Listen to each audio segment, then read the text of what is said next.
So the different forms of communication that we have are between people, interpersonal, and reflecting on ourselves. We can communicate with text and with our gestures non-verbally, and we can communicate across cultures and between cultures. And of course, we have many different techniques of communication.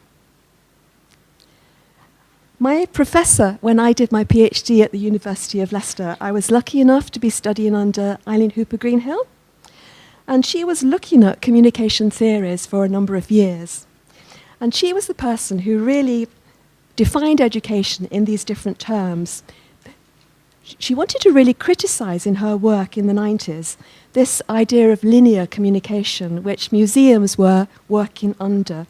She thought that these ideas were very hierarchical, that if we're looking at linear communication in museums, it would be the curator, who was a sort of godlike presence, who would decide what would be transmitted and how it would be transmitted. And Eileen Hooper Greenhill was much more concerned with audiences, different sorts of visitors who come to our museums. How do they receive the magic words that we as curators put on our walls? So she looked at different sorts of communications theories that we've already mentioned. And this is the linear approach. This is Laswell's formula. And you can certainly have the PowerPoint that I have here. You can study these things later. And these are the ideas that Hooper Greenhill was criticizing, these linear approaches where curators develop exhibitions and visitors just naturally receive the messages without any problems.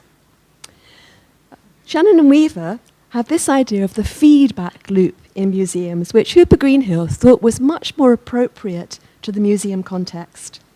So as museum curators, we develop our ideas and we develop our texts and our exhibitions, and we test them out, hopefully, to see how they're being received by visitors to museums. So we encode certain messages in our exhibitions, and then they're decoded by museum visitors.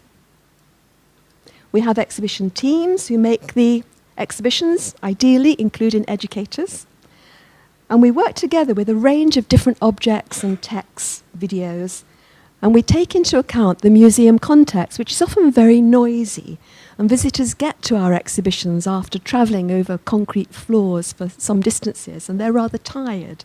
So we need to take all of these things into account in terms of the feedback loop. So what have we discovered so far then? Well, so far, the transmission model has been criticised because of being too simplistic a model and too hierarchical and not taking into account the visitor's reality. We want to be more questioning in our approach to what visitors learn in museums and galleries, and we want to question that we all share the same reality. So Cameron's message here, this is another interesting model which takes into account to some extent that there are things in objects. The museum objects are really key to this communication message that we're trying to transmit to our visitors.